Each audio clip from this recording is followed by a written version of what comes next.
Hello and a very warm welcome to episode 57 of the Sussex by the Sea podcast, a podcast about all things Hastings United. I'm your host Chris Laverick, and to keep up with the European flavour of the show this week, we talk to Mark Chapman. Mark, who's the chair of the Sittingbourne Supporters Club, who also happens to live and work in Copenhagen. We ask him about the logistics of all this, where's good for a beer, and what's the easiest way to Woodstock Park that's not via Denmark, and a whole lot more. After that, we have an introduction to what hopefully will become a weekly segment, Tim's Takes. That's right, long-time Hastings fan and former Sussex cricketer and teacher, Tim Booth-Jones, is taking up the mantle of covering the women's game for this podcast. He briefly tells us how his love for Hastings started and the women's season, in his eyes, up to now. And then over to the infamous and ever-growing fan roundtable. A spy is outed and another uncovers the possible whereabouts of Billy Wood last Saturday. Enjoy, Hastings fans. And now over to Mark Chapman. I've got the wonderful pleasure of Mark Chapman here. He's the head of the Sittingbourne Supporters Club, but he actually lives in Copenhagen. So it's very interesting. An international supporters club head. Mark, I mean, if we could just kick straight into it. You're over there. I mean, please tell us how you fell in love with Sittingbourne and how the whole thing works with you being in Copenhagen. Yeah, hi Chris. Good to meet you. And it's an interesting story, I guess. Not every supporters club chairman is based 800 miles, but they're meant to be supporting. So yeah, I mean, I was born and bred. I was actually born in Bromley, but moved to Sittingbourne at a very young age. You know, although my sort of one true football love has always been Charlton, I got quite disillusioned with the way they were being mismanaged. And Sittingbourne has always sort of been there and been a part of my life. You know, I used to go and see them when they played at the old Central Park Stadium. You know, I used to watch them back in the early 90s when they were labelled the Man United of non-league football, because we really were a club going places back then. Fortunately, you know, it took a bit of a turn, but that's another story for another day. So yeah, I've always sort of been involved. Funnily enough, so now I'm in Denmark. I'm more involved than ever, and you know, it's great. It's great. It takes up a lot of my time. A lot of people think I'm mad, but you know, it's good fun, and it all comes down to, you know, just being involved in grassroots football and the vibe, the people. When you've got the bug, you've got the bug, haven't you? Exactly, mate. Yeah, you know it. Yeah, when you've got the bug, you've got the bug, and it has so much to offer. It really does. So it's been a roller coaster. You know, it's almost like another full-time job for me, really. Obviously, I'm limited in some respects in what I can actually do from here in Copenhagen. But you know, through the power of social media, we can achieve quite a lot, and we have up until now. So it's been great. Yeah, we got connected with. You got a fans page. Was it about 800-900 people on there, isn't it? Yeah, about 840 last time I checked. And this page was, I created it a couple of years ago now. So, you know, it's brilliant. And in the last couple of months, we've gone up, I think membership has gone up something like 144%. So, you know, the word is getting out. I mean, that's one of my biggest bugbears, really, is, you know, Sittingbourne is a town of 66,000 people. So it's an okay, decent sized town. And our average attendance being below 200 a game, which is pretty poor. So, you know, really just trying to make people aware that, you know, they do have a club on their doorstep. And this season particularly, you know, doing really well. And you know, to be fair, the message is getting through, and long may it continue. So logistically, how many games can you get to for Sittingbourne? I'll do well if I get to a couple of games a season, to be honest. Obviously, not in normal times. I'd probably manage a few more, but, you know, because of COVID, it's been difficult. Either games have been cancelled. Obviously, last season was a bit of a write-off. It was difficult flying in and out of the UK when you live abroad. So, yeah, not as many as I would like to is the answer. I will be back in a couple of weeks for the away game against Cray Valley, though, so I'm looking forward to that. Oh, okay. So you will miss the Hastings game, yeah? I will, unfortunately, yes. I really like to be at, because I know there's going to be a massive crowd for that, because I know you lads bring a few, and I say our attendances have gone up. So and we've only lost 2 games all season at home, so it should be a cracking game. It should be a tight game. So yeah, in terms of your club history, now I know you mentioned there, I mean, you didn't really want to stay on it too long about that there was obviously some mismanagement, that you used to have a grand old ground. Central that's Park. it, Central Park. And as I remember, because I have it didn't have a really lovely main stand, like a really massive main stand, as I remember. Yeah, it does. I mean, Central Park is still there. It's been used for greyhound racing, and it's been for years. So the whole complex is still there. It had a massive main stand, or massive by sort of non-league standards main stand, and then it had a sort of pitch along the side, training pitch, which we moved to when we left Central Park. And now we're playing, and for the last few seasons we've been playing at Woodstock, so the Jarman Solicitors Stadium in Woodstock, which is a couple of miles out of Sittingbourne in the sort of beautiful Kent countryside. So, you know, although geographically it's not too far out, obviously, you know, in people's minds it's probably further than it actually is, because it is a little bit rural, shall we say. But yeah, no, it was Central Park, and we played there, and we were in the when I watched them in the 90s, we were in the, I think it was called the Beezer Homes Premier League, which was probably as far as we got, playing the likes of Burton Albion, who are obviously now League One. Well-established League One team as well. Yeah, that's right. Yeah, exactly. Yeah, so I used to sell programs there and go with my old man, and yeah, it was good times. You know, we once had 5,000 fans come for a friendly against Tottenham, and we had some epic tussles against, but they were called Gravesend and Northfleet back then. It's obviously Ebbsfleet now, and massive crowds. You know, similar to what you guys are getting now. You know, well over 1,000, which was great. You know, so I'd love it if we could go back to those days. But we're looking forward. You know, we're looking ahead, and definitely, Sittingbourne is a club on the up. You know, we've just launched, or we launched a while ago, something called the Target 300 initiative, just to get the fans up, the gates up, should I say? Yeah. And you know, it's so far so good, but you know, still a long way to go. We've got some good guys behind the scenes, and you know, a lot of ambition. So yeah, let's see where it takes us. But you know, certainly it's a good time to be a Brickie. You know, we were tipped to finish bottom of the league. We're eighth, and we're only you're sniffing the playoffs, definitely. Yeah, definitely. So let's see where that takes us. I mean, you know, top 10 would be good. It'd be best finish we've had for 20 years. If we can make the playoffs, it'd be amazing. But you know, one game at the football cliche, one game at a time. We've got massive games coming up now. We've got Chichester at home on Saturday. I mean, they're always good. Obviously, we've got a huge one against your lot on the following weekend, and then we've got Cray Valley away. So that could really define the rest of the season from our point of view. So let's see what happens. You know, when we played Hastings in your place, I think we went 1-0 up, and then you did us with a last minute winner. And sorry about that. Yeah, no, I mean, obviously I wasn't there, but what I heard, I mean, we gave you a bloody good game, and you know, maybe we're a little bit. You were difficult to break down. Yeah, it was a tight one. It was a tight one, and I mean, it was slightly squeaky bum time, but we managed to nick it off you. I'm sorry about that. Mate, no worries. That's football. That's football. It is football. Unfortunately, I'm sure we've both been through that. That, mate. Talking about the game, our boys and girls, that we are particularly this season, been taking a lot away. We took 400-500 away to the last game. That was against Ashford, where we won 2-1. Now, for people that are going, firstly, in terms of parking, what's the parking like at your ground? Yeah, we do have limited parking space outside the stadium, outside the ground. There are, because it is in the countryside. I mean, you sort of, if you do get spillover, which we will, without doubt, for the game against Hastings, then people, as far as I know, don't quote me on this, tend to just park down the country lanes. Yeah. Which is not so much of a problem for a game kicking off at 3:00 on a Saturday afternoon, but obviously in the evening, you know, a night game can be a little bit dicey if you're parking on a badly lit road. But for Saturday, it should be fine. Get there early, you know, get there as early as you can. We've got a fantastic social club at the ground called the Woodstock Park, which is really well stocked. Good food, good drinks, so you can go in there, enjoy.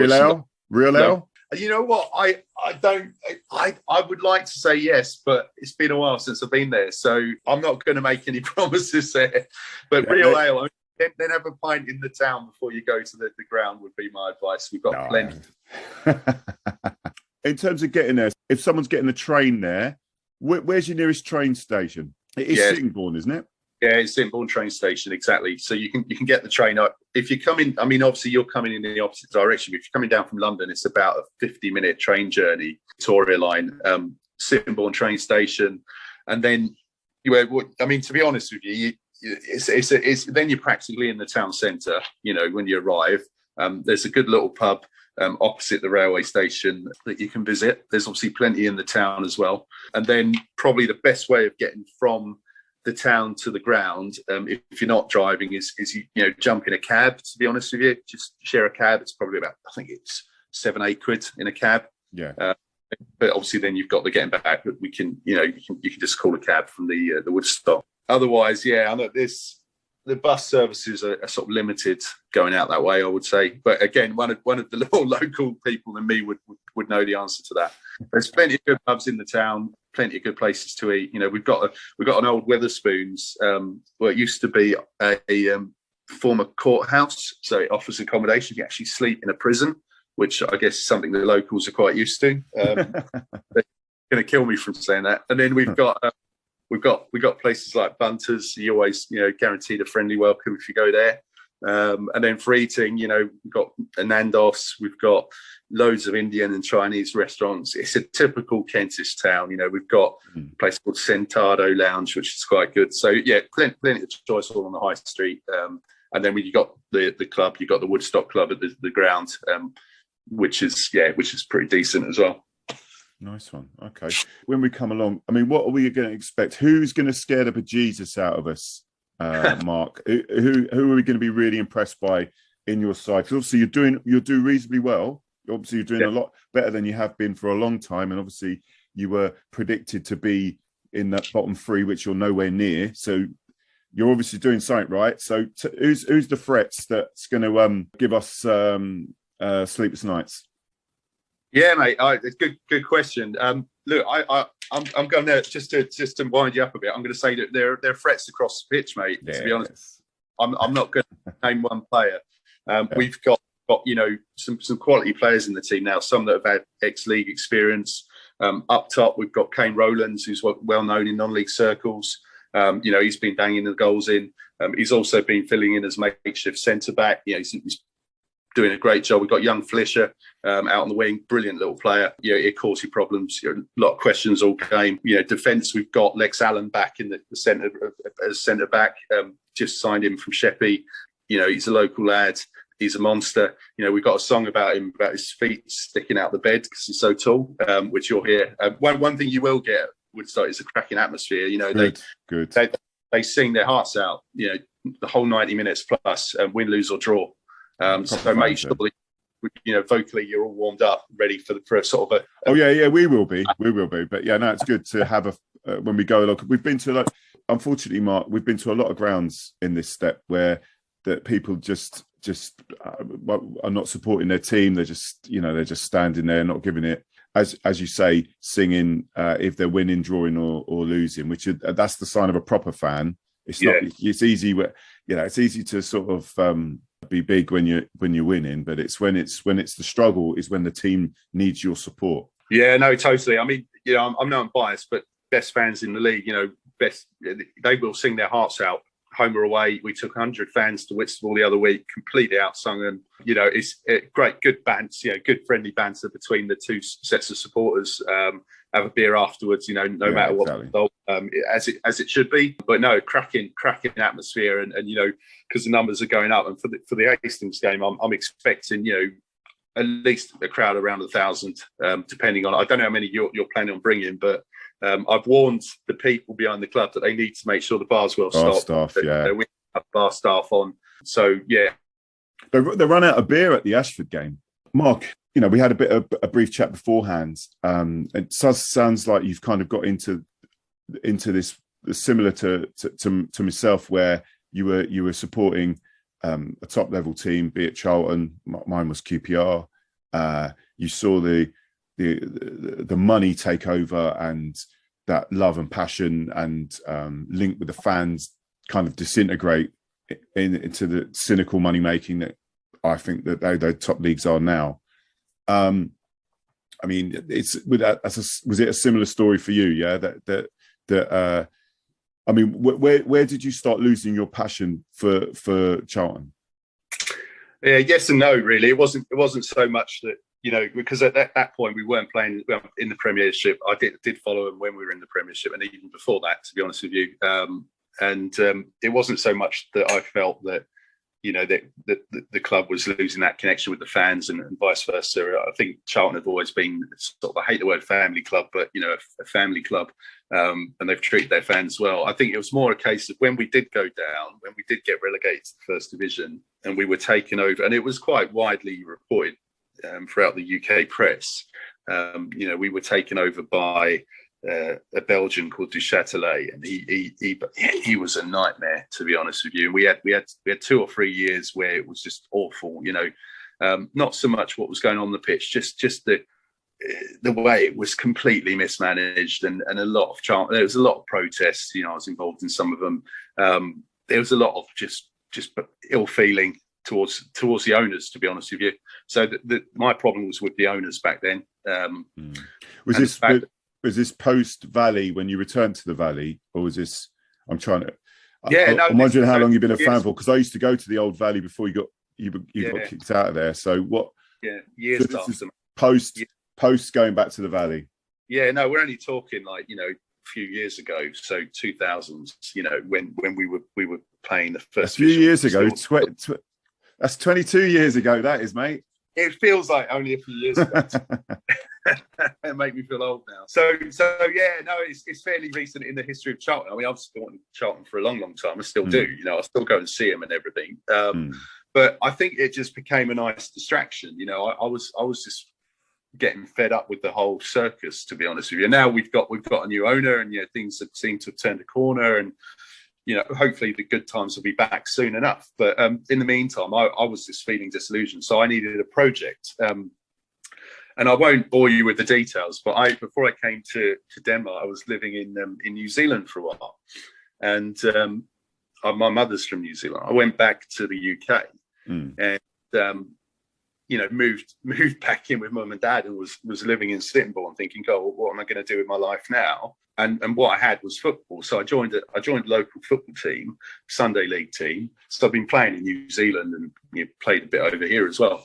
And the lads were great. And so when I joined, I thought, I've got nothing in common with this. So I've travelled, I'm much better than them. And how wrong was I? Because the lads were brilliant and they welcomed me with open arms. And it was quite a humbling experience. And I guess part of the reason why I got so involved with Sittingbourne Football Club was I wanted to give something back to the town, because they had this club, they weren't all aware of it. And I just wanted to give them something to be happy about, something to celebrate, to be positive about. So there's a big part of that is sort of personal to me. Big part of that is because it's fun. I love it. It's good fun. You get to see behind the scenes of an on-league football club. How good is that? You get to know the manager, the chairman. It's brilliant. Yeah, no, I mean that's the eye opener is Mark. Yeah, particularly after a game, you sit there and you maybe have a beer with one of the players. You talk with the opposition. Like we a few weeks ago, we got beat by Burgess Hill, and we were able to go up to their goalkeeper and shake his hand, tell him how much of a great game he had. I mean, going back to when I was a kid watching QPR, and you'd get the autographs from all the players, like Peter Beardsley, Kenny Dalglish, and all these. Because I'll go back to the 80s. And you'd see them, and they'd have had a few beers, or they're in the bookies. There is a Premier level that just doesn't exist. That connection is completely gone. So it is quite nice to just be around these people. There are normal people. They've got jobs. To me, I absolutely adore it. I love it. Wherever we go, it's fantastic. It's just one big. I mean, the word community gets used too much, I think, but it's families. It's just one big family, I think. Yeah, no, definitely. And although being here in Denmark, I don't get to see them as much as I can. We do. There's a lot of interaction on social media.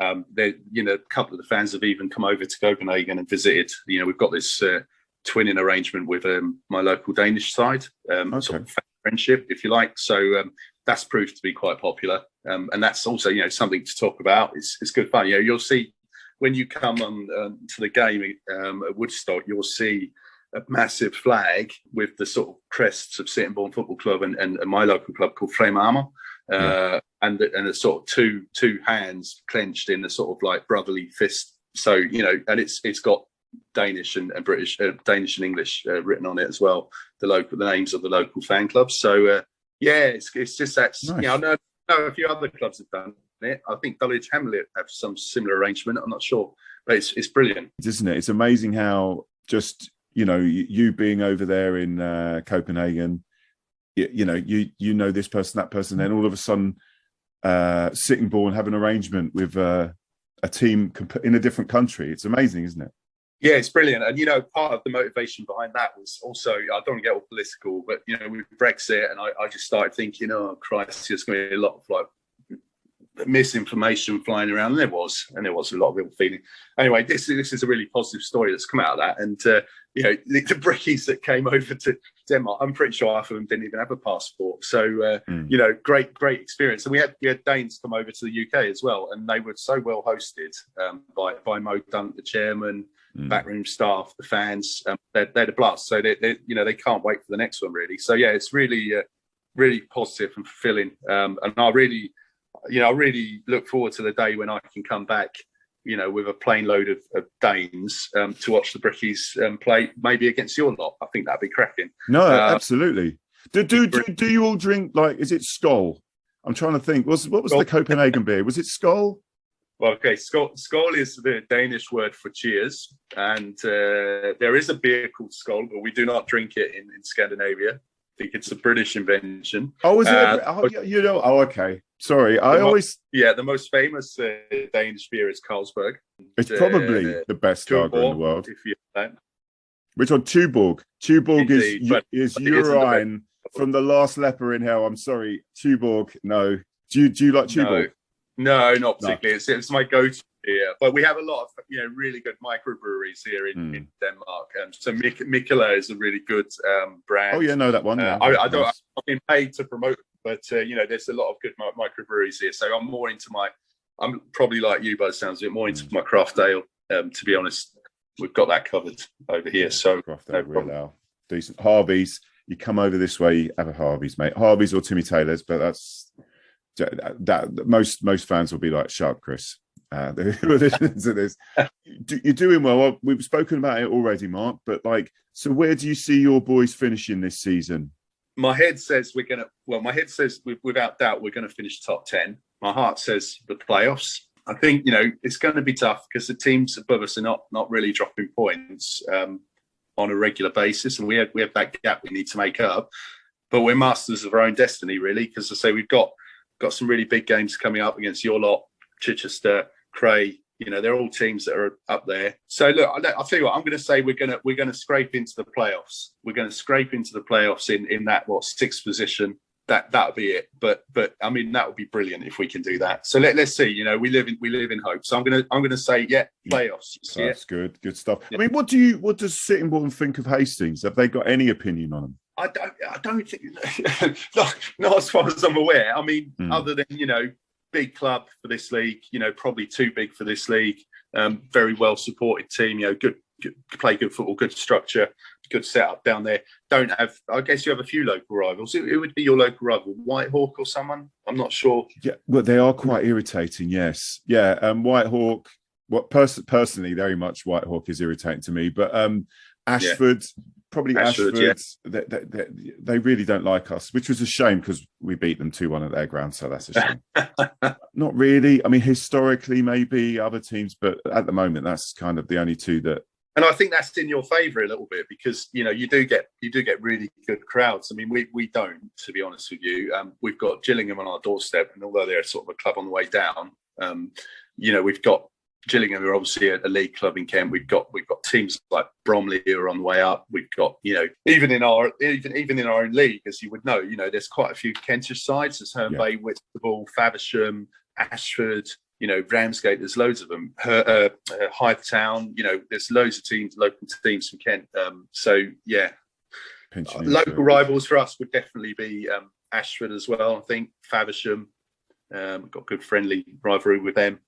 And then to some extent, I guess, the likes of Herne Bay and Whitstable. But, definitely see, Hastings as a big club for that league. And, it looks like you're going to go up. And good luck to you. Please. One thing before you go, do you do a printed program? Yes, we do. We do Very a good. print and an online version. And actually, for the Chichester game, they're going to be handing out the local. It's called Community Ads magazine. If we've got some left over, we'll hand them out for the Hastings game as well. And if you're interested, there's an interview with me on one of the pages. I don't know which one of that magazine. So it's an interview about Sittingbourne Football Club. Pretty much. You're everywhere. You're everywhere, Mark. And you're not even in the country. I'm famous out. Keep an eye out for that. Yeah. Oh, absolutely. We'll do. I mean, an absolute pleasure, Mark. Thank you for another one. You know, I was only on the Zoom with someone from Bonn in the week, and now I'm on a Sittingbourne fan in Copenhagen. Absolute pleasure. I hope your boys, other than this is going to come out Thursday, so other than this Saturday, do well. And if you make the playoffs, good luck to you. But take care.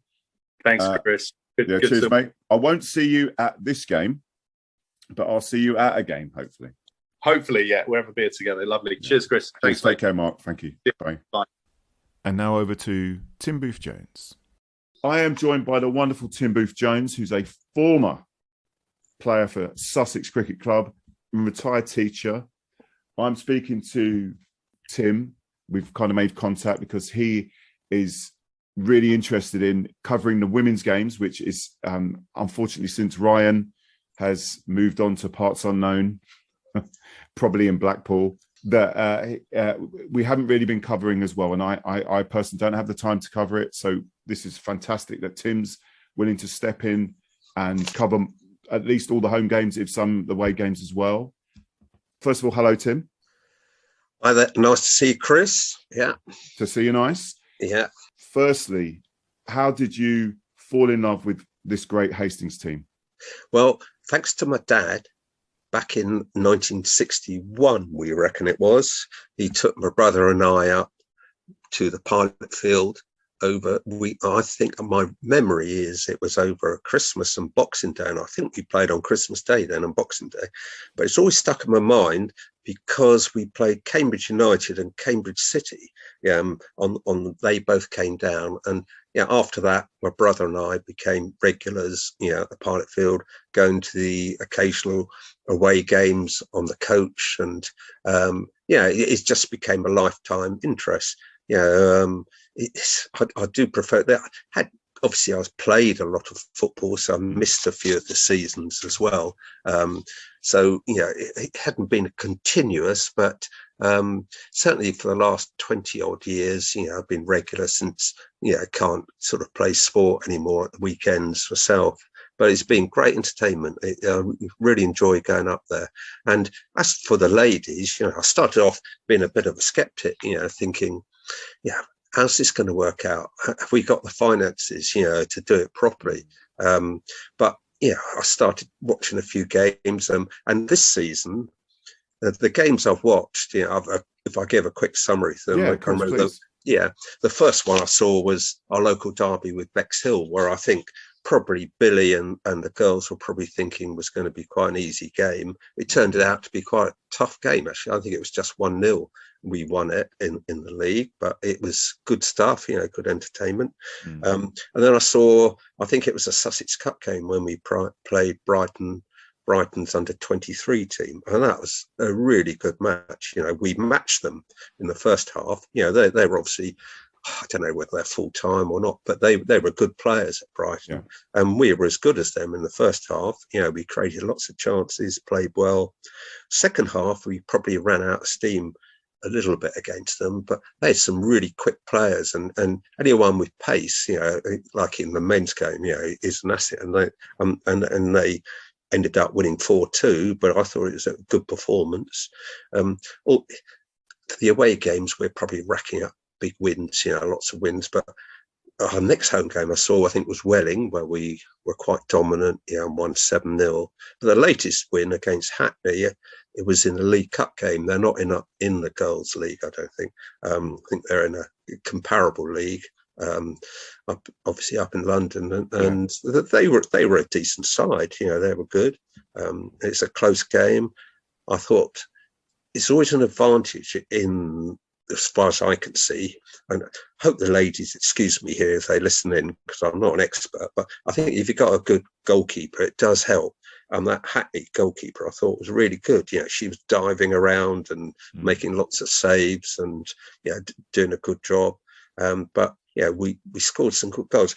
We've got some seriously good players, I think, in our team. You always notice our forward, Sian Heather, I think it is. She's so quick. She gets a chance to break through. She's through on goal, and she's a good finisher. Got a bit of class in midfield, I think, with Georgia Tibble, who's got a left foot. And when she got a free kick in the second half, I was standing on the side, and another old fogey joined me, old Tony DeMarco. We both said the same thing. If we had Terry White out there, he'd put it in the top corner with his left foot. But I said to Tony, Georgia's left foot's just as good as Terry White's, and he scoffed. No, straight in the top corner. It's a fantastic shot. She's got a great left foot, and as I say, she's the new Terry White, as far as I'm concerned. I think she's a bit quicker than Terry as well. Actually, she's over the ground, but hopefully Terry won't see this. So she's really good. Georgia and the whole team. You do notice they've got a very good team spirit. They all seem to really enjoy playing, and I think that's the attraction for a lot of good players coming to Hastings. With Billy doing a good job, and hopefully, as the season develops, we'll get promoted. We haven't lost a game yet in the league, as people know. We've got our rivals seem to be, I think it's something called Acorns. I think they're from Lingfield. We must be due to play them. We've already beaten them once in the league. So that will be a crucial game. But just like our men's team, we've got to keep winning, all the time. So just to make sure that we cut. But with the way they play, I'm pretty sure they will. They're good. We've got a good keeper ourselves. Blair plays, for me, she plays a bit like an extra defender. She's always out of the area, and any attack, she's more than likely just to come out and tackle and hoof and pass it out and kick it out. You said hoof there. I did, yeah. Well, I've got no objection to that at the back. That's fine. Just get rid of the ball. She missed one actually in the first half against Hackney when she came out, and I think it was the first half, and Hackney could have scored. They had a couple of chances, but we were better than them, and it was a good game. Good quality match, and we didn't. They could do with a few more up there. I think watching, the more the better, really, because as I say, there are good players in our team, and they all work hard, and got some good characters.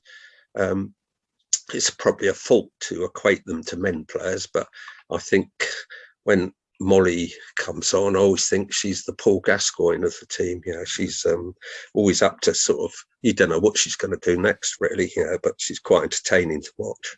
But it's good stuff, and well done to Billy, really, for really pushing it. One of his many hats.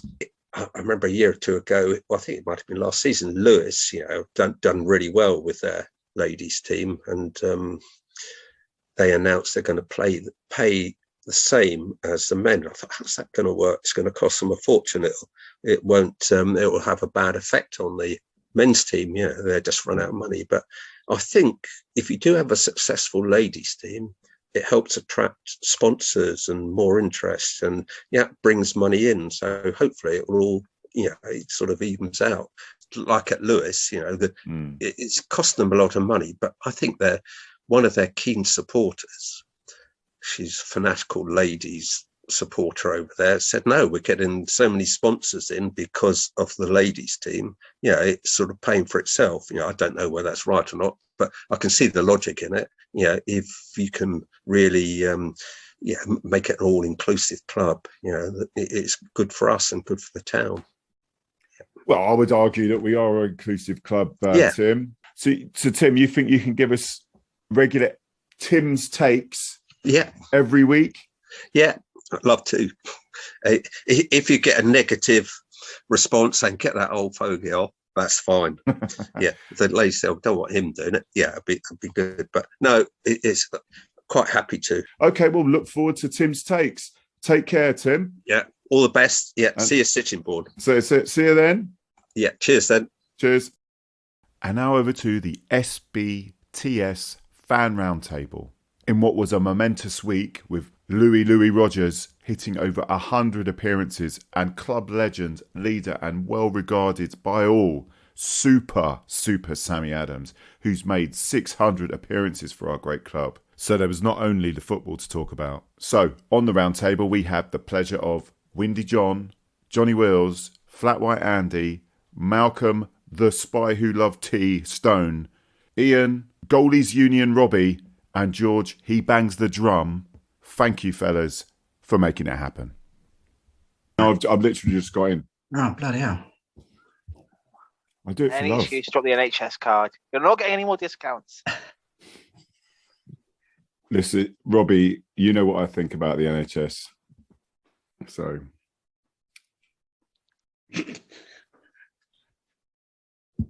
Do you know when you lift your glass up then? I was about to say, it's got to right through, didn't it? Yeah. You could see right up Finn's arse. Right. Behind you. Hello, Ian. Evening all. Hello, Ian.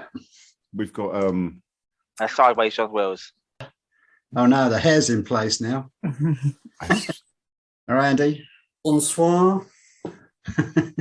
Okay. Yes. smoochy person. George said he is coming, so he saw Finn's arse as well. Does he normally text you in the middle of coitus? How long did he say he was going to be, Robbie? I just said that, so you coming on the pod? He went, yeah. So he didn't clarify. Hang on, NHS bankers waiting for you. It's just you feel the love, didn't you? You feel the love. Are we good? We good, Andy? Yeah, not too bad. Yeah, fed up with the cold. Yeah. You should have your spandex on, should be out on a bike. You'd love a bit of this, didn't you? Oh no, yeah, it's just cold, you know. It's just out there's cold today. It's always cold. Are you waiting for your delivery of your Daymart outfit? My day march, yeah, absolutely, yeah. I do have a pair of long johns that I use for fishing and football at this time of year, I tell you that. Yeah. But that's all right for cycling, Chris, but it's just tiresome. The cold wind, it's tiresome. You are a bit of a grumpy bugger, you know it, Andy. Wouldn't like to go off brand. We've scored after 13 seconds in the under 23s. Oh, excellent. Wow. Lloyd Dawes. It's good to see him. Oh, is he playing? Excellent. Yeah, he's playing under 23s tonight and he's got to go after 13 seconds. How old is he? The under 23? Well, that doesn't matter. Didn't Sammy play for the under 23? Yeah, you allowed 3 overage players. You have an overage player, yeah. I didn't hear a roar out the window. I'm only 2 minutes away from the ground. Well, they mentioned return from injury in the tweet. So, he's injured again then. And Smithy doing the tweets. They're quite good tweets, so probably. Okay, right. We were waiting for Daddy Stone, but Daddy Stone's not here, neither is Carter. So we shall crack into this. Thank you very much, gentlemen, on what has been a tremendous week yet again.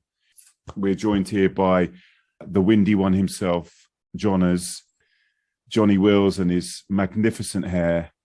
The returning Ian. Hello, Ian. The flattest of white, Andy.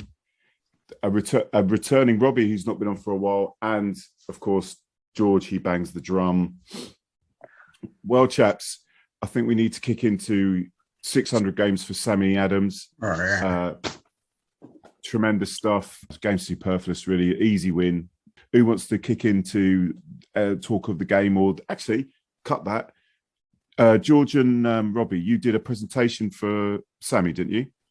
Louis. So obviously, not you only didn't do the Sammy one? No, we did for Louis because obviously his 100th appearance, so it's a little bit overshadowed by the great man that is Sammy.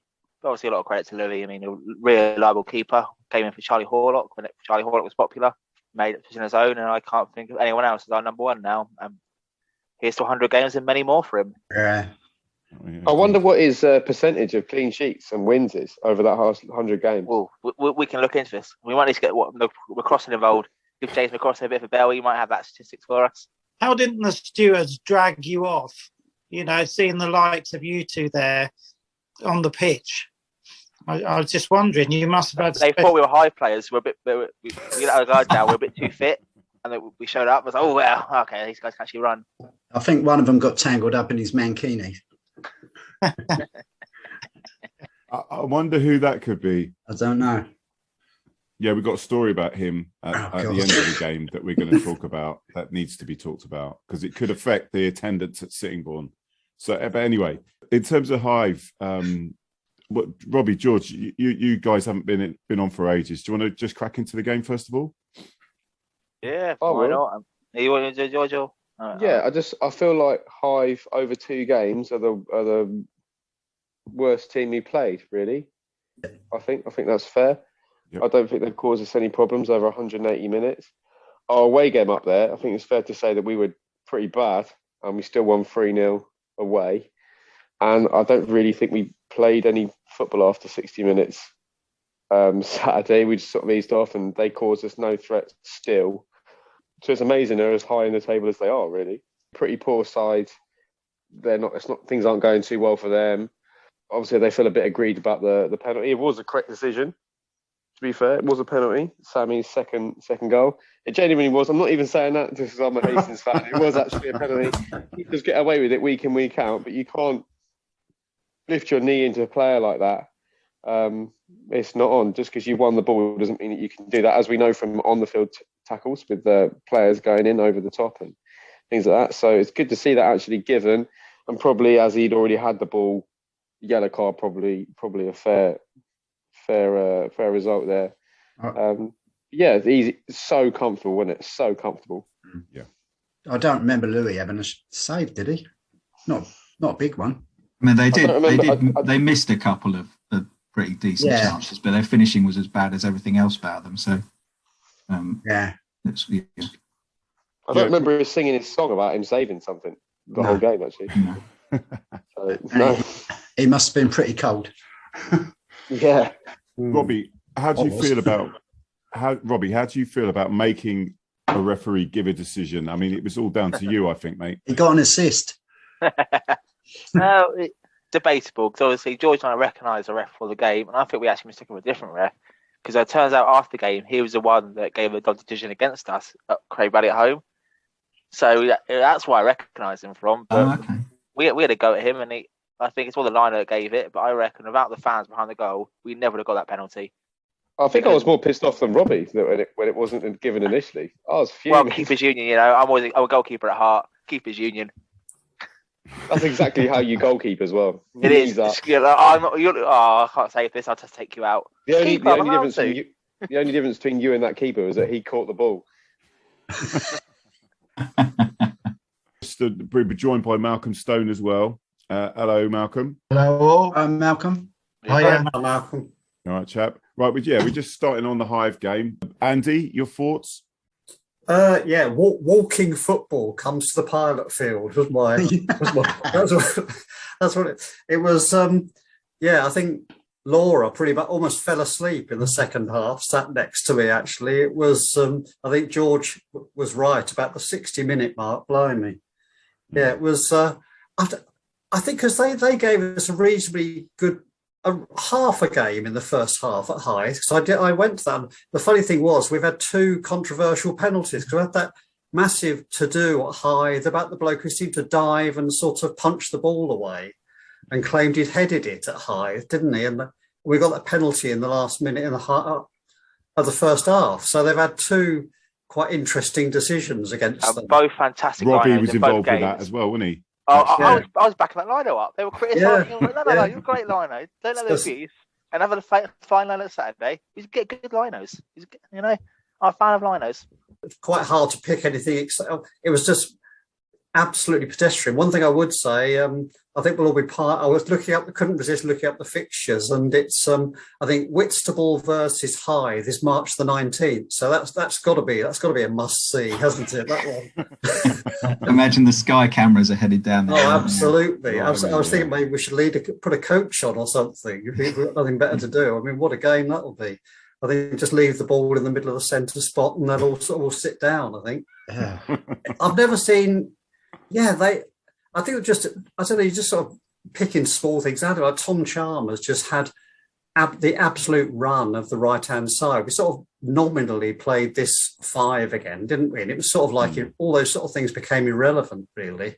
Yeah, they just offered nothing. Right. I've never seen, I think I don't, even in the time I've been going, I don't remember seeing a team offer so little. Did anybody see on the other forum with, I think his name's Hive Man, and he went on there, said there's a lot of bad things going on at Hive at the moment, and you know the kids in there that aren't really enjoying it playing, and they've got a lot of youngsters, and you can see that the youngsters that were on that pitch on Saturday, they seem to be having a problem with the older players. They wouldn't get the encouragement. That number 5 wasn't a youngster. No, it was once. It's not great at Hive. I mean, I follow them a bit closer. They're walking distance from where I live, and it's a strange atmosphere there. There's a lot of yes, it's bad at Hive, but it's someone else's fault. Bit old school, non-league. I think it's the sort of thing that's happened at Hastings before. Yeah. But where we know we're lucky to be where we are, and maybe they are. County sort of league sized place, but there's smaller places that are in this division. It wasn't so many years ago, was it, that they were county league? That's but what do you want to do? I mean, they've got a nice stadium. Yeah, they have. Yeah. I think it's one of the nicer ones, apart from that one end, really. But it is pretty nice. They've got a nice clubhouse. It's in a good location in their town. I know their town's very elderly, but that's a lot of expendable income. Yeah. They got lots of things. They're by the sea. There's a lot of things that are attractive about that club. It just seems to be they don't take any away fans, really. People don't really seem to populate their bar, and they're not bringing in money like that. And it just, I don't know, when you see comments from their people that run their club, it's just, I don't know, it's a shame to see, because I feel like a club there could be good, and you can't just blame loads of people going to watch Folkestone play for you not having attendances. It's a bit odd. We're getting loads visit, obviously 1,000 plus every week, but then Bexhill are getting over 400 on occasion. So it's a shame, and obviously I don't really want them to disappear into the ether, because it's another decent football club near where I live, but it's just a bit of an odd one. Yeah, just a lot of moaners on there, a lot of moaners. But we know about that. Maybe fewer of those at the minute. They're short of money. Maybe with the being short of money and being tucked away down there, they might struggle to attract players out of area. So maybe they're relying on local players. I don't know. Maybe they've just got a small talent pool down there, which, as the standard goes up in our league, is really going to start to hurt you, isn't it? Yeah. Well, they attracted Cisse for about 10 days. And now he's with us. So. Well, that's an interesting point, actually. Where was he? Was he ill, or I don't seem to think he was injured or anything, because he was just not. The fact that he wasn't even in the squad suggests maybe he was ill or off or something. I don't know. Malcolm, he's our spy. Malcolm, Cisse. Is he gone somewhere else? Has he gone? I can't help you there. I don't know. I don't know anything about it. I thought you were going to give us an exclusive there. And Malcolm, sorry, I'll find out for you, Chris. Yeah? Yeah. In the next 5 minutes? He's Arsene Wenger. You saw nothing. I can try. But it was a good. If he's going to miss a game because he had a prior commit, because these blokes have real lives as well. If he's got to miss a game, that was a game to miss, wasn't it?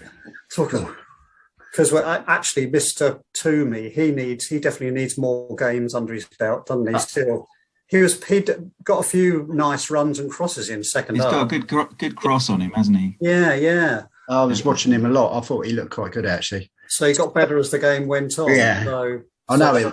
Yeah, it was an easy game to sort of get your legs going again, wasn't it? Yeah. Ian, you got anything on the game? Well, as everybody said, Hythe were terrible. It was like in the first minute, we'd kind of lofted a ball over their defence and Ben Pope was straightening on goal.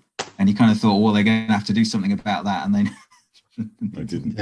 Never bothered, really. No. Did Ben miss that deliberately so that Sammy Adams could score the first goal? He looked so shocked that nobody was anywhere near him, and he had the ball. That, it's like time stood still, and he put it wide. The one thing I did notice is one of the linesmen was called Billy Woods. Oh, no wonder. Which is like, I mean, obviously he's added the S to kind of throw people off the scent there. Well, Billy Woods. But I did think it sort of explained why when the referee went over and asked the linesman, he obviously got a very, very long-winded answer. And And we had Billy Wood telling us all adds up. He would have gotten away with it if it wasn't for us meddling kids. Subterfuge. Daughter's gymnastic competition. Yeah. Put the wig on, run the line, give decisions. He was about a foot taller, though, wasn't he? High heels on. In platforms, he's in his 70s glam rock. His platform predators. Yeah. John, any thoughts? As in Will's? I thought usually in those occasions with Sammy's 600 game, it's kind of leaning towards giving him the man of the match. But I really thought, based on his first half performance, he was quite dynamic. He was everywhere. So it was well deserved, and it was just nice to pick up a couple of goals like that. Dismal. I thought the new guy, Tommy Cooper, did pretty well. Second half, there were some lovely crosses across. A cross is a cross, isn't it? But it was a good. The scoreline was correct. I had a different angle, I suppose, from George. Because I wasn't sure. I thought Ben was really clever in getting anywhere near that penalty decision. I thought, but obviously we didn't. From our angle, Chris, I don't think we saw the knee come out, did we? But he made sure he got there to. I thought he had plenty of time to get out of the way of the keeper. Put it that way. Yes. Yeah. This is Ben Pope. He ain't getting out of the way of the keeper, is he? No, I know. If there's an opportunity to take the goal, he's going to do it. Even from where we were sat, we could see he wasn't going to get up until the referee had made his decision with the linesman. It was like modelling himself on the Egypt goalkeeper, I think, after what I saw last night. And that was the only thing about watching the Senegal-Egypt game. The one thing about watching that was it made Saturday's game look brilliant. So that was... Yeah, he was writhing about on the floor like his appendix had exploded, or like Robbie in the cowshed the other week. But it was a good 3 points. The stand of the team was poor. Usually you've got one or two runners that are going to have some pace and going to threaten, but they had nothing to offer really, did they? No, not at all. Wendy, have you given your thoughts? Otherwise, I'll go over to Malcolm. Wendy, have you got any? No, just the same as everyone else, really. I thought the third goal was well worked for Dixon. I know it was, it was a bit of an easy tapping, but it was a good build-up. Very nice ball across by James Hart. Worth a mention of a friend of the show, James. It was his first. It was a proper league debut for him, wasn't it? Wow. I know he's come on a sub and that sometimes. Yeah, probably his first start, wasn't it? Yeah. So again, probably a nice game for him to get better in. I felt a bit sorry for him when his overhead kick hit the fat bloke on the line. Oh, was that his? Was that a handball? I couldn't tell from where I was. Was that a handball? I think if Robbie says it's not a handball, well, right. There was too much belly there. That was. He was filling the goal, wasn't he? Yeah, unfortunate. Quite a good chance he put over the bar as well, wasn't it? Wasn't there? Oh yeah, he scooped that one. Yeah. I take it that Ben Pope was taken off just to give Kenny a bit of a run out, was it? He wasn't injured, was he? Nobody knows. I think he'd taken quite a few knocks. He was certainly carrying it. He was carrying a little ice pack when he was walking up and down the. I tell you what, having played as a defender for most of my footballing life, not in a very high standard, must admit, Ben Pope is the player I would have hated to have marked. What a pain in the backside is he? Jesus Christ. Not even when he's got the ball, he's just like in someone's ear, chucking mud at the goalkeeper. I've seen him do it, and he's just, what a wind-up. Hats off, eh? Remember last year we had that hilarious. You had him on the podcast, didn't he, Chris? Chris? He was the most mild mannered, polite person. It was hilarious. We just couldn't reconcile the two people. Based killer. Yeah, but I love watching it. It's just great. It's just brilliant. Malcolm, your thoughts on the game? Yeah, but I listened to it on the website. And, Malcolm, just so because Adam was going to come on and talk the website. What was it like? What was the commentary like? It was great, and it's great that comes on now for when I have to work. I can listen to it. And I've come on tonight to hear it because at one stage, he said, they're knocking the ball around at the back. Highs were knocking the ball at walking pace, as you said earlier. And they were 3-0 down. And I thought, what is going on? Am I listening to the wrong station? Or, if you're 3-0 down, do you knock it around at the back at walking pace? And it's just, I don't know. It just seemed a very strange game to listen to. And how Adam could actually commentate on something like that, I don't know. And at times it went very quiet. And I thought, do I refresh? And... And I wish Adam was here. Nothing was actually happening. It was like, they're just kicking the ball from side to side. They're 3-0 down and they're not really interested. And he'd suddenly appear again. I thought, no, I don't need to refresh. He's there. But nothing is actually happening. He's gone out as a throw into Hastings. And they've thrown it in. And it'd go off again. I think, what's happened? Who's got the ball? And it was like, nothing's happened. They're still kicking it towards each other and 3-0 down. That was the thing I was going to ask him if he was on, Malcolm, was that usually our lad Robbie there has been helping him out, in terms of a team of two. And I think it would have been the perfect game for Robbie to have been there because there was literally nothing to speak about, was there? If you imagine doing that on your own, I mean, it's... I know, and I think that's the problem. And you're right in what you say. If you've got somebody there, you can at least have a little bit of chat amongst yourselves and keep yourself going and have something interesting to listen to, because he must have really struggled on Saturday. Like I say, it was difficult to listen to with him going there, just kicking the ball. If you listen to a Premiership and that when they're commentating, they know all the players, the opposition and that sort of thing, and they can actually say the names of who's kicking it around. But when you don't know the opposition, you only know your own side. And when the opposition are quite happy just to play it around at the back, you actually got nothing to commentate on. And you're just saying, well, they're kicking it amongst themselves and, thanks for listening. The trouble is, if Robbie had been up there, we wouldn't have got the penalty. We got the penalty, yes. Yeah, can't best of both worlds. Yeah, that's it. We had it all. Like 2 out of 3 ain't bad, is it? We had the linesman, Robbie.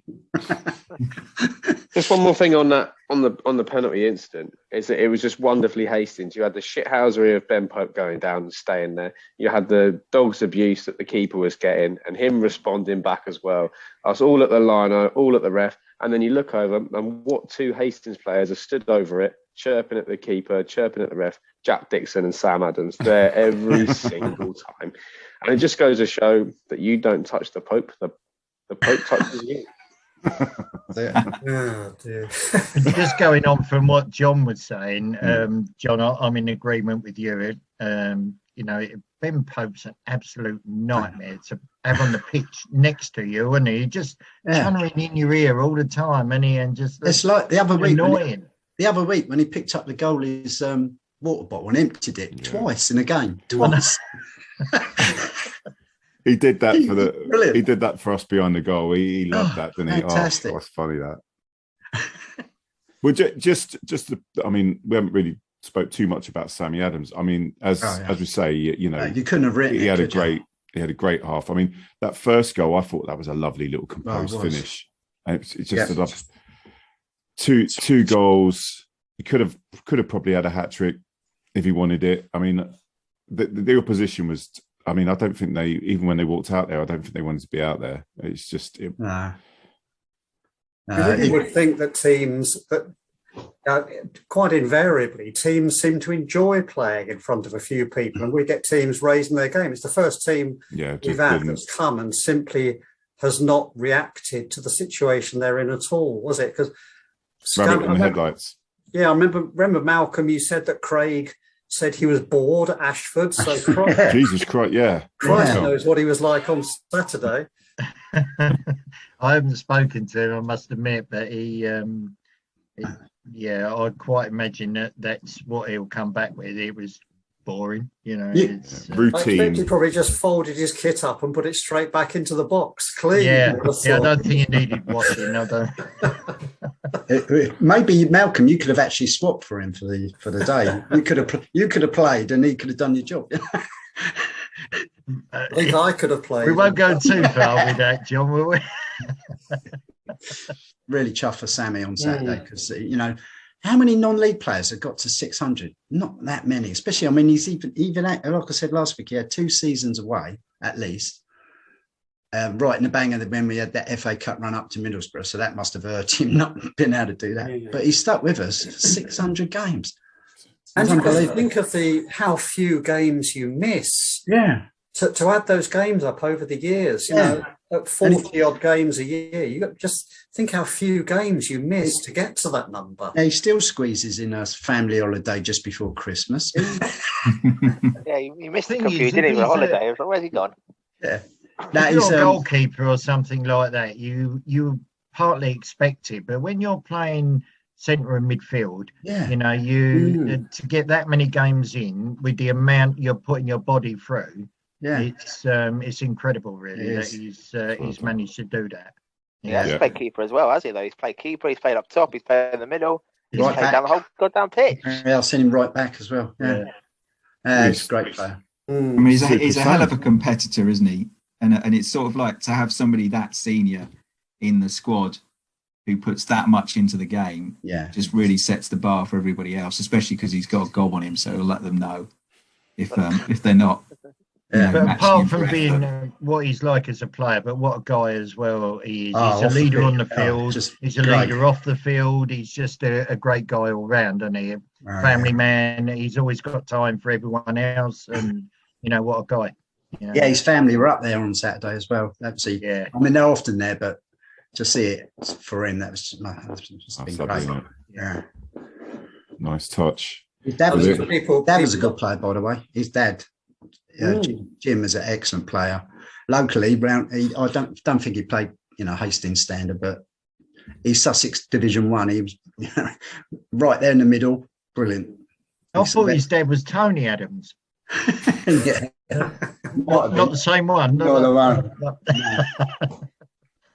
His dad drinks as much as Tony Adams. Oh, is it? Oh, I know that for sure.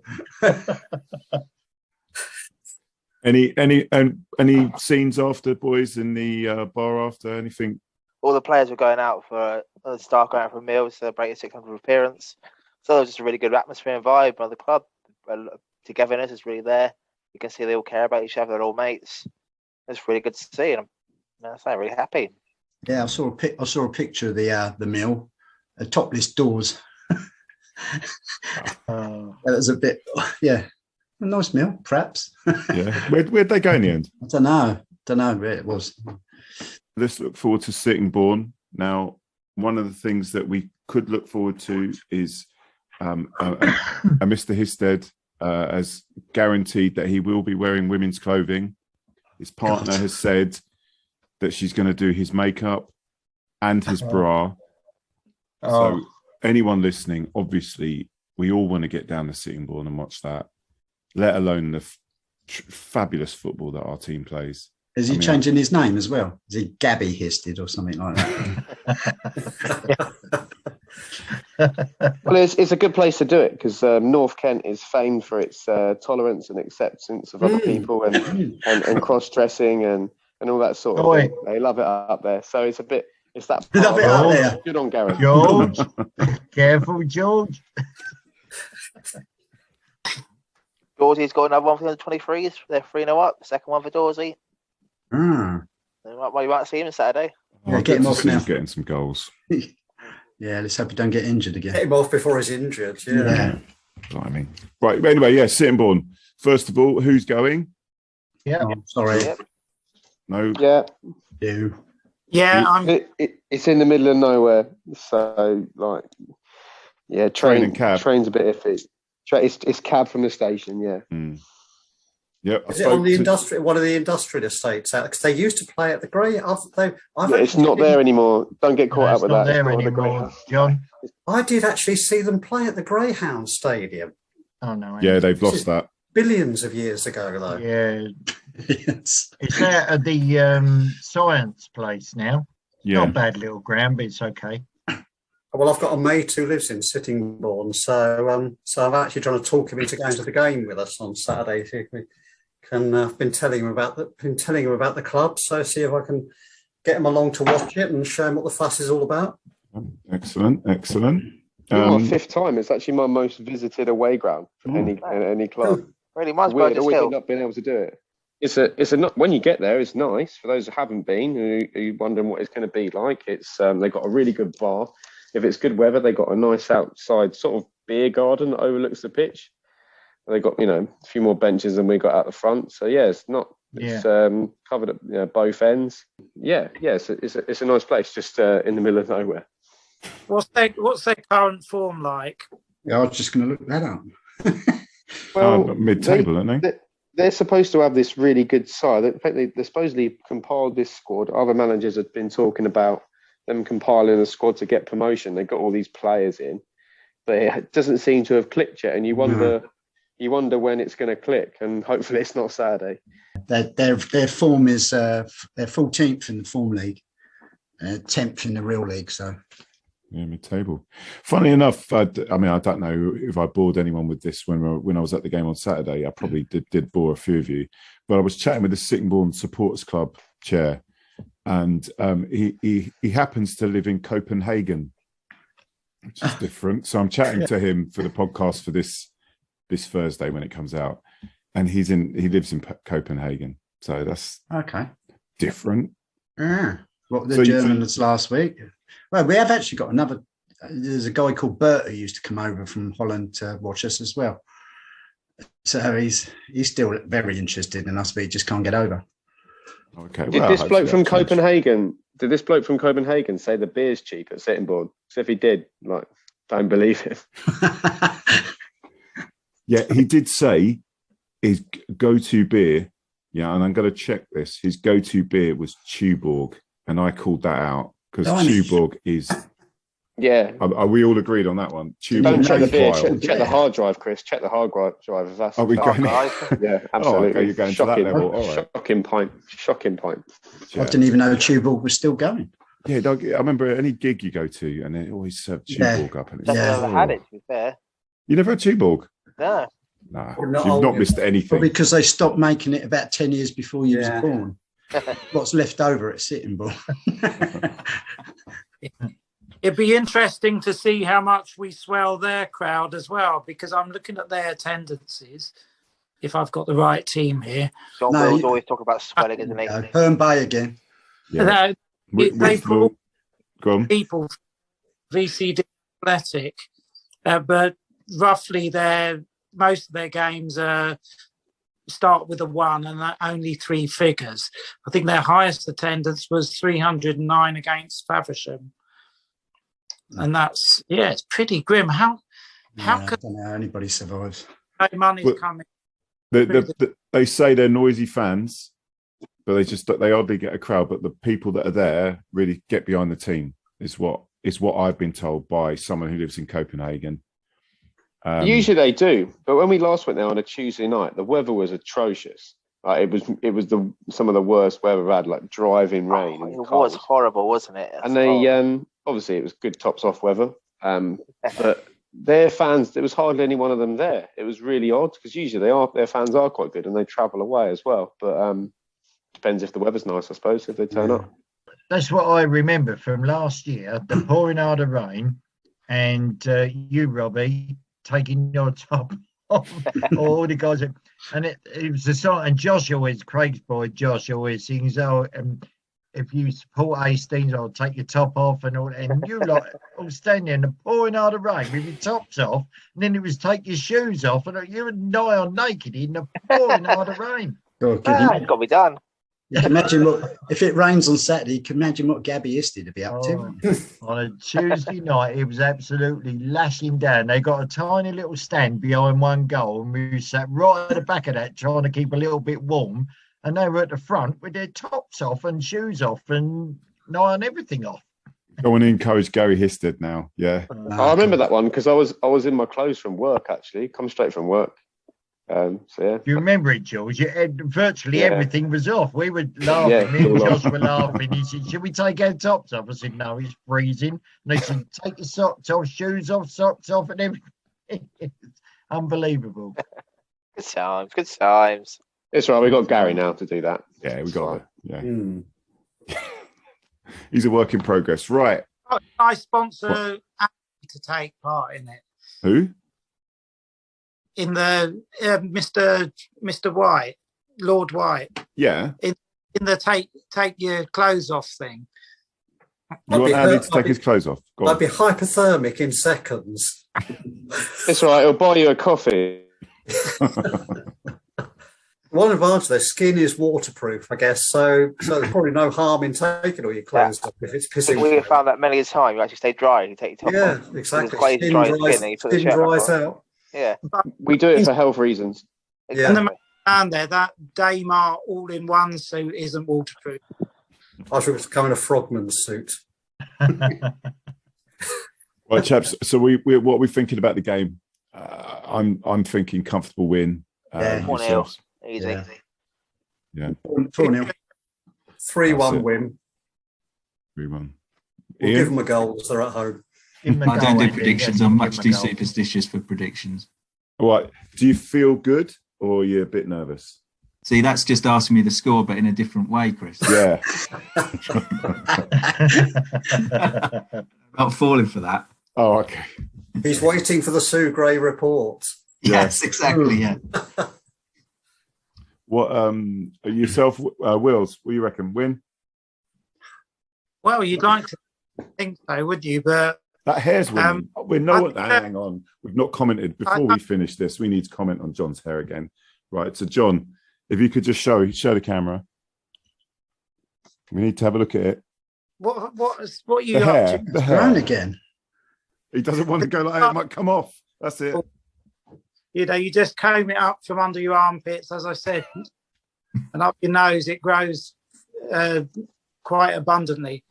But what I was saying, that these games, I away to Sittingbourne, the trouble is now when we have a game like we've just had on Saturday, there is the complacency, and you know, where do you go with that? You know, we think we should be beating them with some ease, looking at their table position and form guard. But yeah, there's always going to be, we're always going to slip up, I think. Sort of Sittingbourne. No, we've got a tough one in a couple of weeks, haven't we? Chichester away. Yeah, that's not going to be easy. Big away trip plan though. I'll take quite a few for a long trip. I reckon it'll be good fun. I've not done Chichester before. Is that our longest trip in this league? I believe so. I could be wrong about that. It is, yeah. What will be our longest trip if we go up, when we go up at the end of the season? Good question. Well delivered.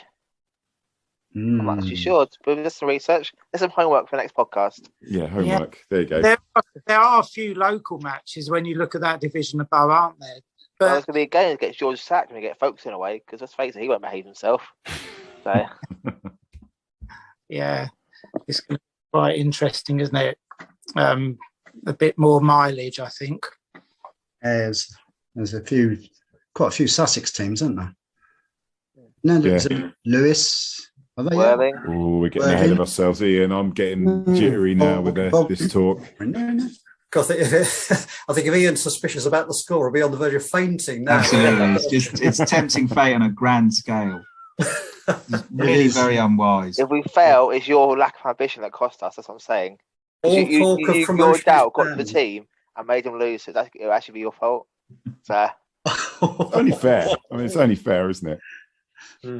Thinking if you were to have such a pessimistic outlook, you know, if the teams below us win all their games, you've got about 5 teams on 50 points, haven't you? Say they were to win their games, they still got to win them. But there's you know, when you think about it, 1 or 2 bad results and it gets interesting. What you're saying is we're not going to make the playoffs. I think we're what it safe sounded from like. relegation yet. Yeah. I think we'll be above the relegation zone. I'm quite confident in To be that. fair, Okay, lads, that's the good. county league can be quite fun. There's good away days there. Go down a I league. don't know where this is going. We were going up, now we're going down. What the hell? I just got to ask Yeah. John, got to ask you about Henry Mancini. Oh, You got Go to on. tell it now. You got to tell it.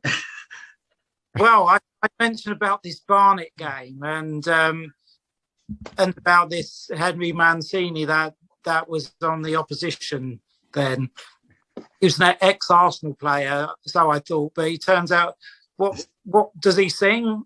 He's It was Terry Mancini, wasn't it? Yeah, I thought it was Terry Mancini. Yeah, rather than the Greavesy down. Pink Panther composer. I was going to say, I thought it was some sort of musician of some kind. He is. Yeah. It is Yeah. John, though. Come on. It's fantastic. I was really laughing at that when I saw that. I thought, oh my god. Mind you, even then he, you know, it was before he retired. He had a Pavarotti haircut, didn't he? You know. Similarities are Yeah, astounding at the moment, Yeah. John. You don't see many bald centre halves anymore, do you? That's a sort of a bit of a throwback, that, isn't it? Steve Bold is the last one I can think of off the top of my head. Epstam. Of course. Yeah. Maybe Chiesa, who plays for Italy. I'm trying to think, is he Bald? is Yeah, he he's bald, or has he just got it all shaved off? Frank LeBeouf, but that's going back a bit, isn't it? West Brown lost his hair for a bit. It's a new game. His name Yeah, here we go. There you go. Baldies. You watch.